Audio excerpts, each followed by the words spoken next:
ಇದು ಅಮಾನಿತ್ವ. ಅಂದರೆ ಎಂದು ತನ್ನನ್ನು ತಾನು ಹೊಗಳ್ಕೊಳ್ಬಾರ್ದು. ನಾನು ಅಷ್ಟು ಮಾಡಿದೆ, ನಾನು ಇಷ್ಟು ಮಾಡಿದೆ, ನನ್ನ ಹಾಗೆ ಯಾರು ಮಾಡ್ತಾರೆ, ತನ್ನ ಬಗ್ಗೆ ತಾನೇ ಹೇಳ್ಕೊಳ್ಳೋದು, ಅದು ಹೊಗಳ್ಕೊಳ್ಬಾರ್ದು. ಭಾಗವತದಲ್ಲಿಯೂ ಇದೆ ಆತ್ಮ ಪ್ರಶಂಸಾ ವರ್ಜನ ಅಂತ. ನಮ್ಮನ್ನು ನಾವು ಹೊಗಳ್ಕೊಳ್ಬಾರ್ದು. ಅಷ್ಟೇ ಅಲ್ಲ ರೀ, ಯಾರು ಸುಮ್ಮನೆ ನಮ್ಮನ್ನು ಹೊಗಳ್ತಾ ಇದ್ದರೂ ಕೂಡ ಕೇಳಿ ಹಿಗ್ಗಬಾರ್ದಂತ. ಕೆಲವ್ರಿಗೆ ಹೊಗಳ್ತಾ ಇದ್ರೆ ಕೇಳಲಿಕ್ಕೆ ಭಾರಿ ಖುಷಿ, ಒಳ್ಳೆ ಬ್ಲೋ ಹೊಡೆದ ಟೈರ್ ಥರ ಊದು ಬಿಡ್ತಾರೆ. ಇಲ್ಲದ ಗುಣವನ್ನು ಯಾರಾದರೂ ಹೊಗಳಿ ಕೇಳಿಸ್ಕೊಂಡು ಸುಮ್ಮನೆ ಕೂತಿದ್ರೆ ಜನ್ಮಾಂತರದಲ್ಲಿ ಗೂನು ಬೆನ್ನಿನವನಾಗಿ ಹುಟ್ಟಬೇಕಾಗತ್ತೆ.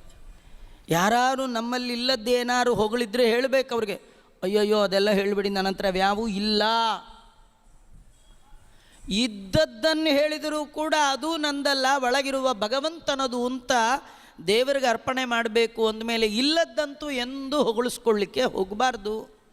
ಯಾರು ಹೊಗಳೋದನ್ನು ಕೇಳೋದ್ರೊಳಗೆ ಹೊಗಳಿಸ್ಕೊಳ್ಳೋದ್ರೊಳಗೆ ಕಾಲ ಕಳೀತಾನೆ, ಅವನಿಗೆ ಎಲ್ಲ ಕಡೆ ಇರುವ ದೇವರ ಪರಿಚಯ ಜನ್ಮ ಜನ್ಮಾಂತರಕ್ಕೂ ಆಗೋಲ್ಲ.